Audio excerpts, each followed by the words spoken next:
in the wall. Hard into the wall for Kevin Harvick. Right side. All right. Try to get it where we can get it back to the truck.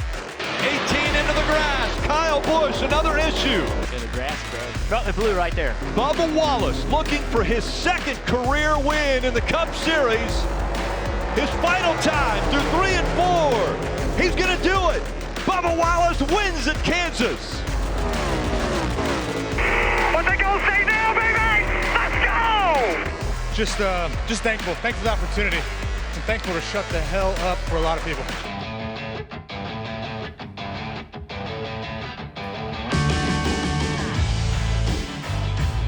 What's up, everybody? Welcome to another edition of Inside the Race, the show that tells the story behind the story. I'm Alan Cavanna, joined by two of the best in the business from the Motor Racing Network, Champion Cup Series crew chief Todd Gordon, and from NBC Sports, Daytona 500 winner crew chief Steve Letarte. You were both up in the broadcast booth for Kansas. You both saw a great race. Another non-playoff driver winning. Yeah, I'm done trying to predict what's going to happen because I didn't see the first two playoff races being won by non-playoff drivers. I don't think Bubba Wallace is a surprise. When we looked at non-winners this year, he was someone who had speed, ran great at Michigan, but now the racing at Kansas, it didn't disappoint. When I looked out the window, everywhere I looked, from front to back, 2, 3 wide, the high line, the bottom, it was a great race. Yeah, definitely. It was one that you talked about it. Guys running the middle, the bottom, the top, and the wall. 4 lanes. We had 4 wide at times in this race, and it actually ended up costing. Kevin Harvick made a pretty aggressive move early to go 4 wide. Ended up, when that all sorted out, in the wall. We had a couple of upset days for our playoff contenders with Harvick and Tyler Reddick, yeah, a bunch of them. Yeah, it was a terrible day for both of those guys, and put them in situations where Harvick's got to win next week, and brought the 8 car right back into the fold of all the guys who are going to be racing for that final 2 spots. That was the bad. Let's talk about some of the good, and we'll start with Bubba Wallace, because here's what's on the box coming up in the show. It was a total team effort for the 45 car driver, crew, the restarts, everything that had to happen for the 45 to get to victory lane. We'll cover it all. Then you look to the other side. Not once, not twice, 3 times there were pit issues for Martin Truex Jr. Cost himself a shot at the victory. Still got a top 5 though. And then plenty of other issues. Alex Bowman had a fast car throughout the day, but the 45 got passed, and we saw a lot of pit road issues. The 99, the 11, even Bubba Wallace. Well, let's start there. Bubba Wallace started the day earlier on in this race with a loose wheel, had to pit for a second time, really took him out of position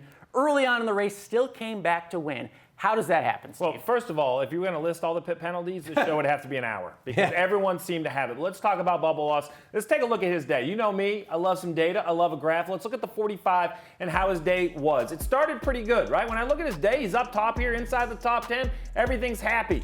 Really, in my mind, it's right here. This is the loose wheel you talked about, had to pit a second time. You thought that can end the day, but this just proves how good this car is from here to about, all the way up to here. Just gaining positions, nothing special, no great calls. It's just called a fast race car. Yeah, it is. And really, that pit stop that you ended this arrow at here at 139, if you took that to here, that was coming down pit road, position 9. Booty Barker, we've been through several places. Crew chiefs are starting to worry about the amount of tires that they had left.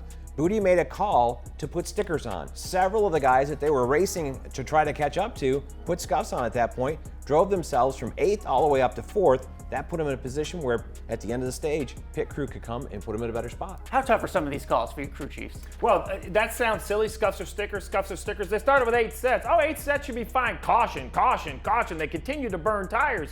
So, you want to burn up scuffs when you know you have a set run. That's what the rest of the field saw. As Todd pointed out, what Booty saw is, I can't win from 9th. I need to win. Mm-hmm. Put those stickers on, gain those positions, but then it flipped from a good pit call to a good pit crew.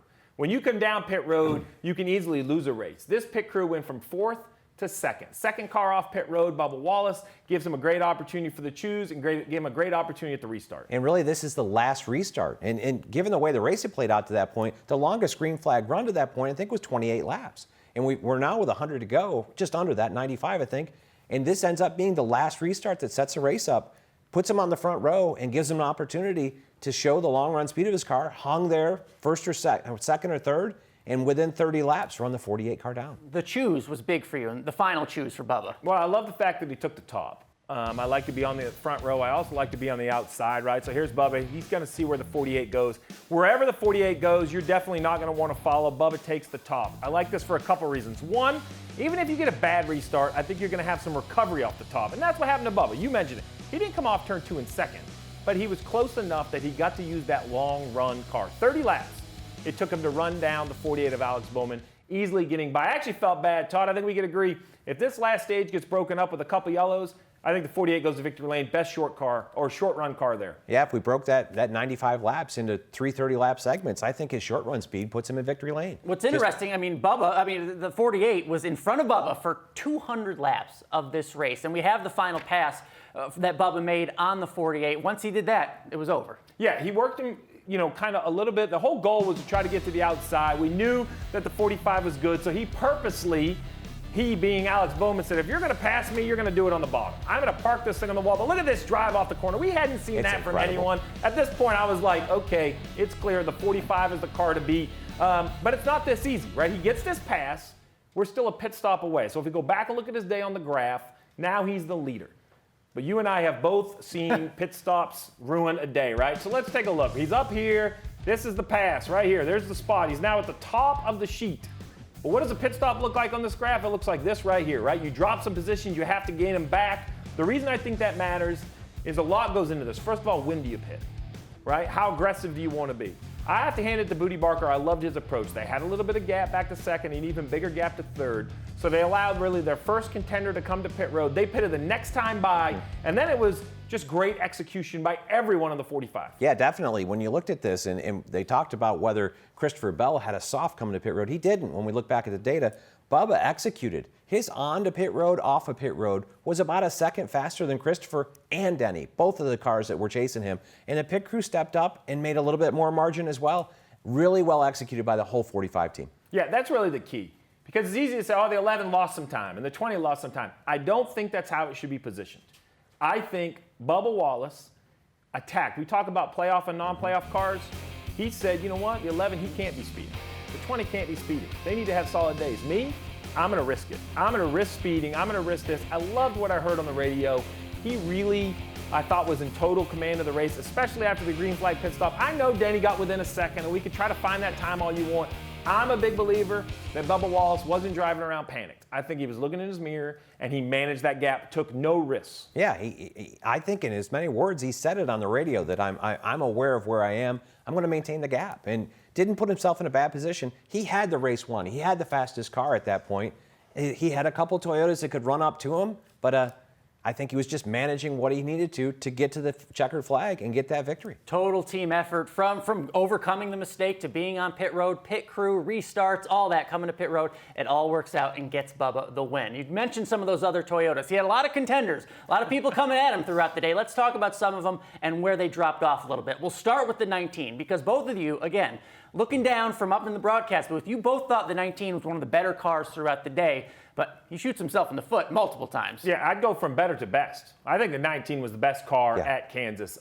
You can't have this many trip-ups. If we take a look at his day, and we showed you what the 45s looked like. He had an issue. He recovered, and he was able to win the race. The 19 had issue upon issue upon issue. It starts right here. Watch this. Jack drops. This man to the back. He is not done. He tumbles to try to tighten this left rear, jumps up, waves his hand, has to make a second pit stop. Yeah, definitely. One of those situations. This was the second penalty. The first one being the speeding penalty on the initial lap 25 competition caution. So this is number 2. They had recovered from one, I think, back to the lead.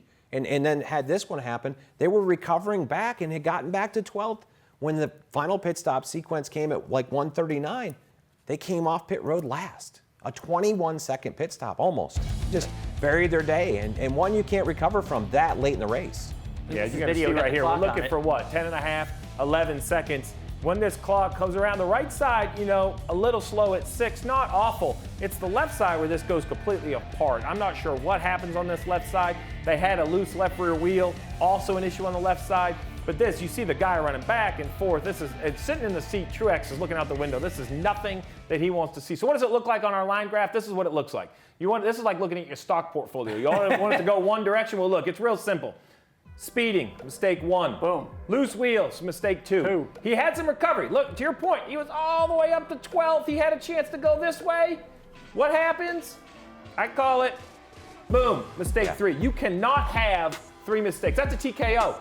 3 times on the mat, you're out of the race. He was out of the All fight. that, he still finishes 5th, and what's that tell you about how good his car was? He recovered from the last 100 laps to get from 22nd to 5th. I really think if he had a caution someplace in there, he'd be a contender to win this race. All right, let's look at some of his other Joe Gibbs Racing teammates. Christopher Bell, we don't have to show his chart because he was good throughout the day. Maybe the most consistent comes down to the end, pit stop. I really don't think there's a whole lot to digest with Christopher Bell. It's real simple. He was 2nd at the end of stage 2, came off in 6th, did all he could to recover.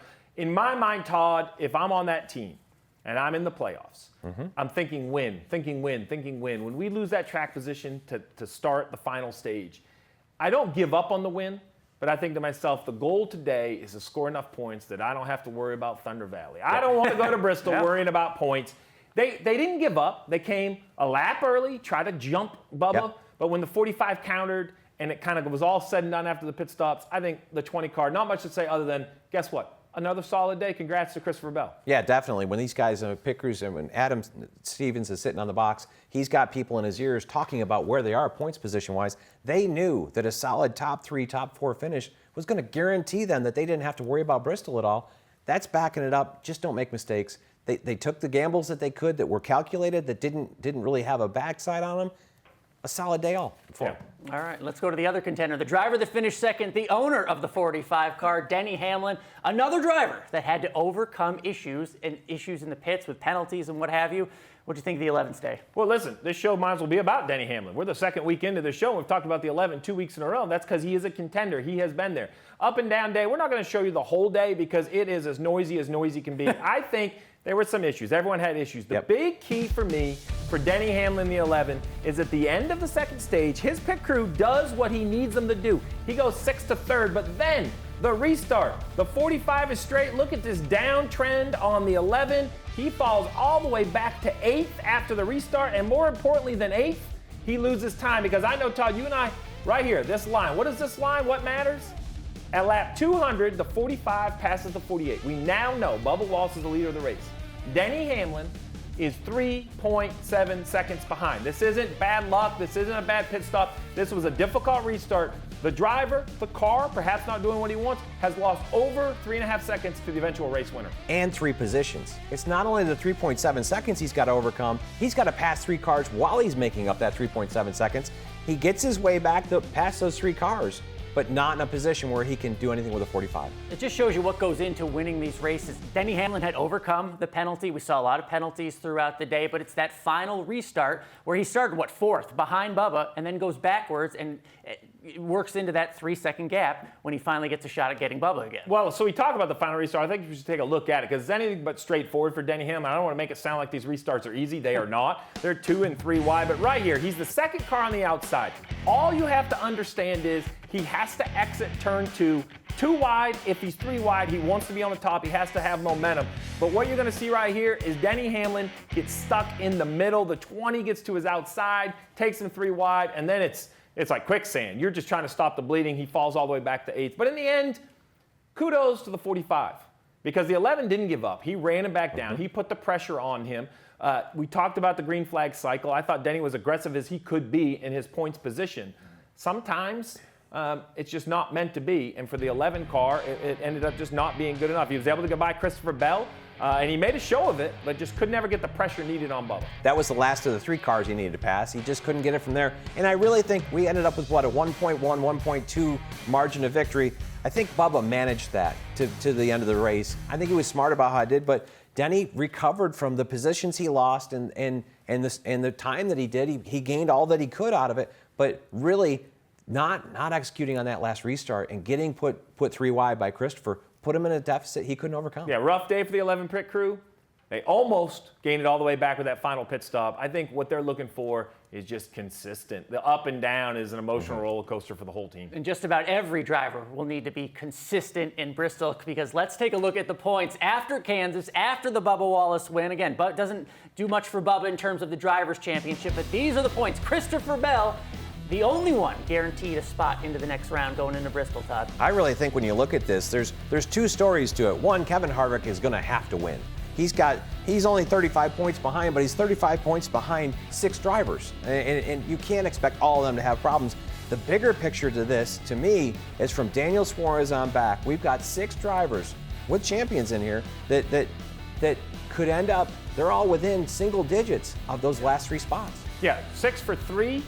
I could argue 6 for 2 because you mentioned Kevin Harvick, must win. By the way, he runs in the front at Bristol. He's finished in the top 2 the last couple times there on concrete. And let's not forget, Kyle Busch in the 18, the first car in red, has 8 wins on the concrete. I don't care the style of car. Next gen, old gen, COT, my rental car in the park lot. It doesn't matter. If Kyle Busch is at Bristol, he has to be a favorite. So I don't expect him to fight for points. I expect Kyle Busch to say, you know what? If I hold the trophy up, I know I'm moving forward. Yeah. All those drivers going for the championship almost makes it look easy with some of the explanations going through. Just go win, baby, right? But a great behind-the-scenes look about what it takes to get to this point on USA. Race for the Championship. Episode 3 airs on Thursday. Looking forward to that. The first 2 episodes have been really good. But before then, let's look at Bristol quick. Both you crew chiefs have been there under these pressure situations. What do you think about Bristol in the playoff? Oh my! What a race! I mean, we're going back to Bristol, but it's not dirt. It's concrete this time. Haven't had this car here. Cutoff race, night race has just got so much energy in it. What happens with the PJ1? What happen, or the traction? Whatever happens there, getting to the top if it goes long. I'd hate to be in one of these cutoff positions. No notes on this. Well, no notes, but I'd be coaching my team, my driver, my spotter. Listen, just worry about us. Don't worry about who we're racing. Don't worry about everything else. There's too much going on. If you start counting points, counting positions, thinking you're smarter in 15-second laps, you just worry about your race car, execution. If you think a penalty was easy to overcome at Kansas, go ahead and try it at Bristol and let me know how it is. No penalties, no loose wheels, no bad pit stops. I would predict you would move through whoever you are other than maybe Kevin Harvick, who needs to go to victory lane. Tail end is a death sentence at Bristol. Oh. A death sentence. Oh, yeah. Starting that far back with a 15-second pit lap, you're going to be run down by the leader in no time at all. There's nothing worse than green flag, leader, straightaway back. You're like, it's only been 5 laps. Yeah, no, he's a straightaway back, and he's coming. I can't wait to watch. I can't wait to break it all down. Make sure you watch on Saturday night, 7:30 p.m. on USA, the Bass Pro Shops night race at Bristol. We all know it's the night race at Bristol, baby. Cannot wait. Cannot wait to break it all down on Inside the Race next week. For Todd Gordon, for Steve Letarte, I'm Alan Cavanna. Thanks for joining us. We will see you next week. This year, see more. The full field of in-car cameras.